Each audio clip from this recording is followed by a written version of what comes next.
Blessed Friday to us.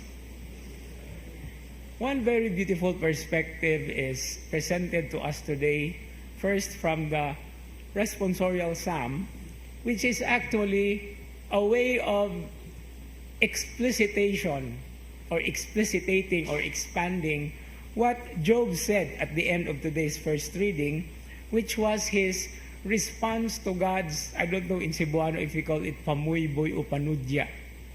Because we know in the story of the first reading in the book of Job, he was actually challenging God to appear to him. That is actually the main point why the book of Job, just like 4 chapters long, or to that effect, is extended into so many chapters until 40 something.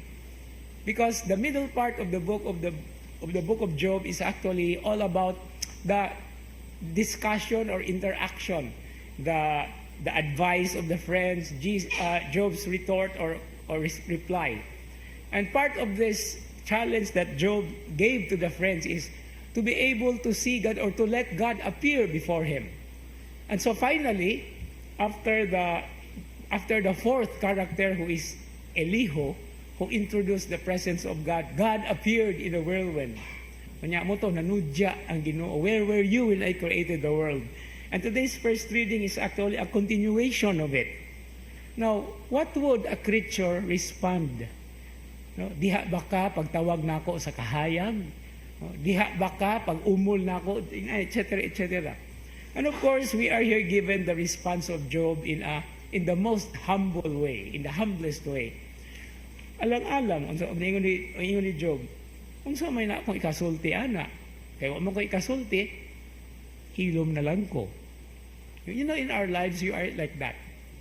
Naghan kita reklamos Ginoo. We have so many things. Yes, some of these are valid in terms of our experiences. But there are things that sometimes we go beyond. And it seems like, kilat na lang yung dalugdog mo ikulang, musulti na ako. Nga naman kang magbuot. No? Di ba? We always pray your will be done. But then this is a beautiful way of expanding our perspective. Look at the skies, look at the heavens, look at everything around you. Bisan pa man og nadaot na tungod sa kaingin or tungod sa pollution, it's still God's precious gift to us. And all this speak to us about how good and how caring He is. That's why the responsorial psalm from Psalm 139 is a very beautiful response.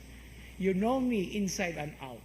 When I was knitted in the womb of my mother, you are there. You know how wonderfully I have made. You even know my actions.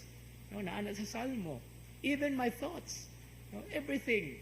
No, that's why, nindot kayo ang summary ni Job. I just put my hands over my mouth and I will be silent. Pero napag-hirit si Job. Paminahon ragod natong balik ang katapusang bahin sa first reading. Then Job answered the Lord, said, Behold, I am of little account. What can I answer you? I put my hand over my mouth. Though I have spoken once, I will not do so again. But twice, hirit pag yun. No? But twice, I will do so no more. Yung anak biyata. No?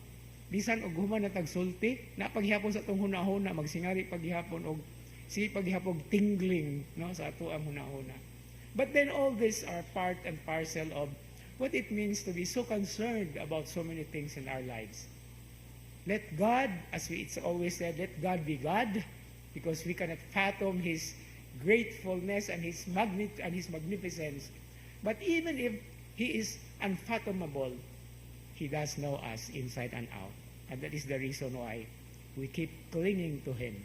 We keep holding on to His hands, to His providence, to His omniscience, the all-knowingness of God, His omnipresent, His ever-present appearance in the world in many different ways, and His ever-loving care. Amen.